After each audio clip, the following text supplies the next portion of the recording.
Hey everybody, welcome to Perfect Edition Comics. I'm your host Perfect, and today we're going to take a look at the next great masterpiece by the artist Juanjo Guarnido, who brought us the series Blacksad. This time we're going to be exploring animals of a different kind. It's not going to be detective cats.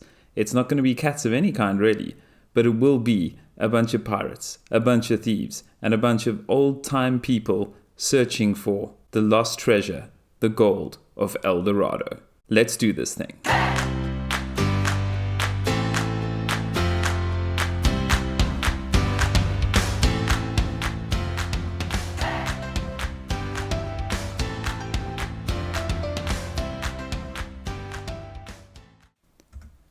Since this book is about gold and El Dorado, there's a great touch here with the gold foil on the front, continues on the back here as well. And when we move to the spine, we see it again, just this beautiful touch on this oversized hardcover. Really sells it, looks awesome.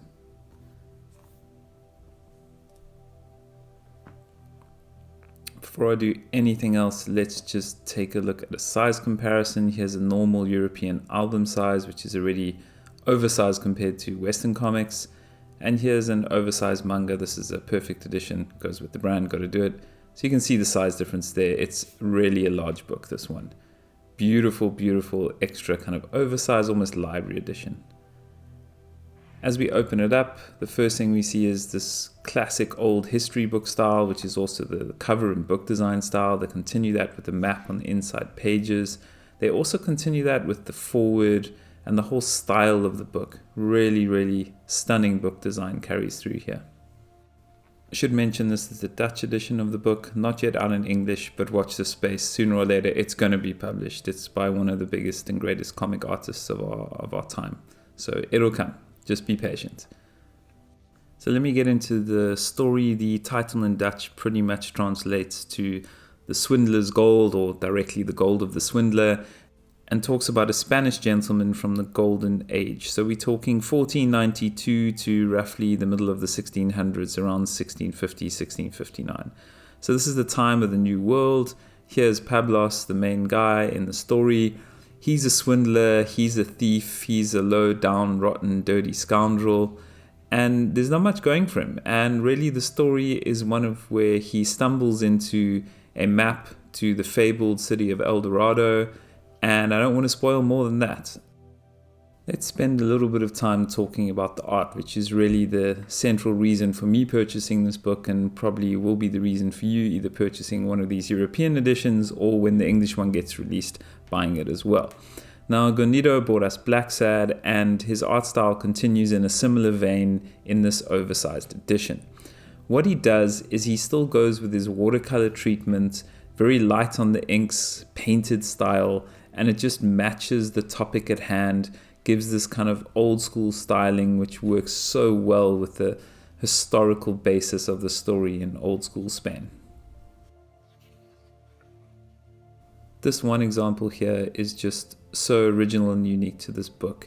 You'll see in these two different panels that he actually shows a reflection of different characters, the main character Pablos going through all these things, and then in the panel next to it just showing a reflection. Really clever. He uses this same technique a couple of times in the book. I'll try and find another example for you.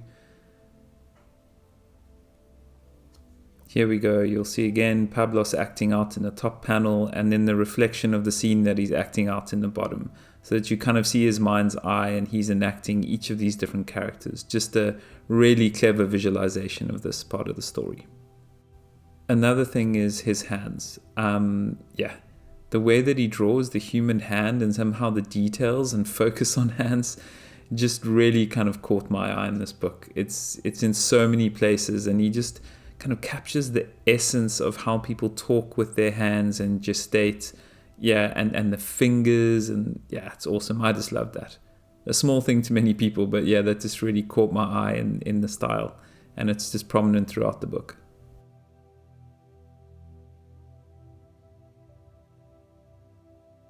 His use of color, tone, darkness, and light also stands out and is just stunning with his watercolor approach.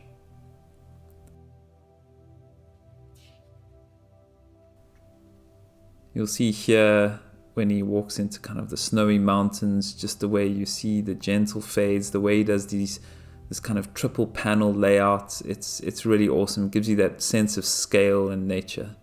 The story does take part in 3 chapters throughout this book. It's roughly 3 European album sizes stitched together into this oversized hardcover version. And again, of course, the hands. Oh, those hands. Love those hands.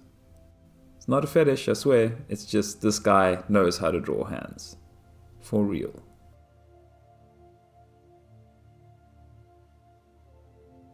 This is a great scene as well, again with the kind of snow, the old man juxtaposed against the fire and flames in the dungeon in the center. And again, those hands, the gnarly old hands, just so good. Every character knows how to express things, and through hand movements, facial expressions, matched in with the artwork, it's fantastic. This here as well is just a great little scene, people at a dining table talking to each other, and the way that he does each little highlight showing each character having this ongoing conversation at a dining table. Beautiful visualization. Here we have one of my favorite pieces of sequential art I've seen in years. Such a clever thing that he does here.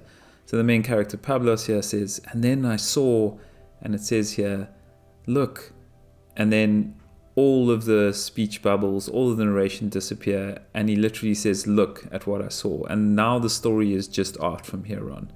And it's stunning. And it's sequential art at its best. The water flowing just looks so realistic. All the scenes tell the story. No need for captions, no needs for any words. And this goes on for pages at a time and is just beautiful. The art standing alone, the vibrant colors, the awesome storytelling just through the panel work. Sublime. So clever. Also, one thing that I wanted to point out here is just the way the watercolors fade and the way that he brings the topic into the foreground and pulls that out from the background. It's really beautiful for these scenes. As an artist, he has done more work than just his work on Blacksad, which is, I think, the only English published pieces of his work. He did do a bunch of other books for Dogard from France. They're his main publisher. It is a Sewn Binding, beautiful oversized edition. This is from the Dutch publisher Uitgeverij L, or Publisher L. And wow, if you speak Dutch, you have to grab this.